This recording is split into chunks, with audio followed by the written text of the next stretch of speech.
এই তো মেম্বারের বাড়ি চলে আইছি। ও মেম্বার, মেম্বার বাড়ি আসো। এই ভর দুপুরে বাবলু এমন চেঁচামেচি করছে কি জন্য? আরে বাবলু, তুমি আমার বাড়ি, কি ব্যাপার? ব্যাপার তো একটা আছেই।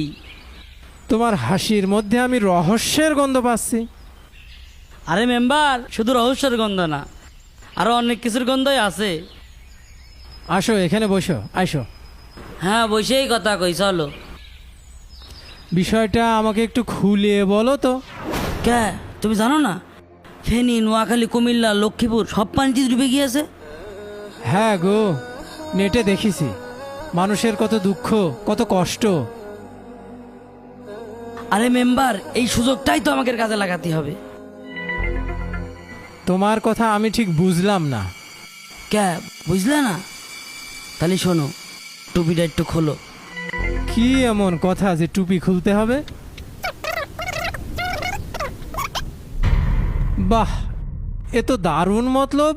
হ্যাঁ হ্যাঁ, চলো কালকেতেই লেগে পড়ি। শোনো, কালকে তাহলে আমি ছেলে পেলে নিয়ে তোমার বাড়ির সামনে চলে আসি, তুমি রেডি থেকে নে। তাহলে আমি গেলাম। অনেক শান্তি। পরদিন বাবলু ছেলেপেলে নিয়ে বন্যার্তদের মাঝে ত্রাণ বিতরণ করার কথা বলে বাজারের মানুষের কাছ থেকে 3 লাখ টাকা উঠায়। বুঝেছো ভাইস্তে, এই টাকা পয়সা তুলে যদি মানুষের উপকার করা যায়, আহারে কষ্ট। ওই মানসির কথা ভাইবেই তো আসলাম। এর মতো সবের কাজ নেই গো। মেম্বার কইলো যাও বাবলু ভাইয়ের সাথে গিয়ে টাকা তোলো, এই জন্যই আসলাম। বাবলু ভাই, টাকা তো 3 লাখ উঠে গেছে, এখন কি করব? কি আর করবো, এই টাকা দেখানো আমরা ভর্তি করবো। কি রে,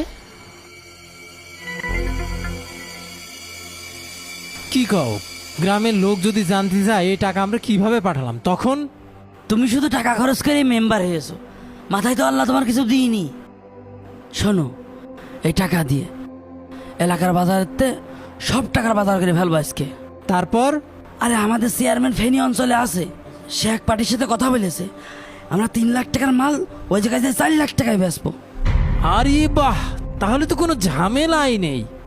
ওরে আল্লাহ, মেম্বার সাহেবে কি ফোন দিয়ে আসছে?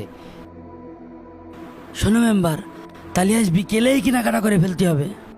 টাকা নিয়ে তুমি আজ বিকেলে বাজারে চলে আসবা, আজকে বাজার করে ফেলবো। হ্যাঁ হ্যাঁ, ঠিক আছে। তাহলে এখন আমি উঠলাম, তোমার কাছে রাখো টাকা। আচ্ছা ঠিক আছে। যা পারে তাই করুক গা। প্রিয় গ্রামবাসী, আপনারা আমার কথা একটু মন দিয়ে শোনেন। আপনাদের টাকার এই ত্রাণ কিনেছি, আমরা ফেনীর উদ্দেশ্যে রওনা দিচ্ছি। আপনারা আমাকে জন্য দোয়া করবেন। ঠিক আছে ভাই। আমরা যেন ফেনীতে যেয়ে বন্যার্তদের মাঝে ভালোভাবে ত্রাণ দিতে পারি। সবাই দোয়া করবেন তো? হ্যাঁ যাও, তাহলে তোমরা দোয়া করে দিলাম, যাও যাও। এটি এবার আল্লাহ নামে গাড়ি স্টার্ট দেন। মেম্বার চলো চলো। সাথে সাথে বাবলু ত্রাণের গাড়ি নিয়ে রওনা হয়। ভাই, এই যে আপনার মাল, চাল ডাল তেল সব কিছু আছে, শুধু একটু পানিটা ফেলাই নেবেন। সব কিছু ঠিকঠাক আছে তো? হ্যাঁ, একদম ঠিকঠাক। মিরাজ, জি ভাই। দেখো তো সব কিছু ঠিকঠাক আছে কি না। ঠিক আছে ভাই, দেখছি। হ্যাঁ হ্যাঁ, ভালো করে দেখে নেন, সব কিছু ঠিকঠাক আছে। ভাই, মালামাল সব ঠিকই আছে। তাহলে নামিয়ে ফেলাও। ভাই, আমরা ব্যবসায়িক মানুষ, ব্যবসা তো আর একদিনের না। আপনি শুধু লেনদেনটা ঠিক রাখবেন, ব্যবসা রানিং থাকবে। কোনো সমস্যা নেই, আমি লেনদেন ঠিকঠাক রাখবো। হ্যাঁ, আপনার তো ব্যবসায়ী মানুষ। না না না না, আপনারা তো কসাই, দালাল। সি সি সি মেম্বার সাহেব, আমি ভাবতেও পারিনি যে আপনি এইরকম একটা কাজ করবেন। আপনারা মানুষের অসহায়ত্বের সুযোগ নিয়ে তাদের আবেগকে পুঁজি করে এই ত্রাণগুলো, এই খাদ্যগুলো আত্মসাৎ করছেন, এইভাবে বিক্রি করে দিচ্ছেন। আসলে হুজুর, থামেন, আমার যা বোঝার তা বোঝা হয়ে গেছে।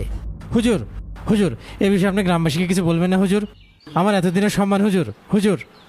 আমি না হয় গ্রামবাসীকে কিছুই বললাম না, আপনারা না হয় গ্রামবাসীকে ফাঁকি দিলেন, কিন্তু আল্লাহকে আপনারা কিভাবে ফাঁকি দিবেন? হুজুর, আমি অর্থর লোভে অন্ধ হয়ে গেলাম হুজুর। হুজুর, আপনি আমার চোখ খুলে দিয়েছেন হুজুর। হুজুর, হুজুর, আমরা এসব মালামাল এখনই বন্যার্থীদের মধ্যে দান করে দিব হুজুর। আর চেয়ারম্যান সাহেব, আপনিও?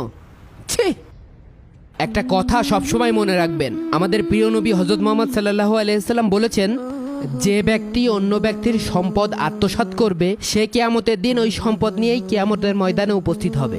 তখন ওই সম্পদ তাদের বিরুদ্ধে সাক্ষী দিবে এবং ওই সম্পদই তাদের জন্য কাল হয়ে দাঁড়াবে।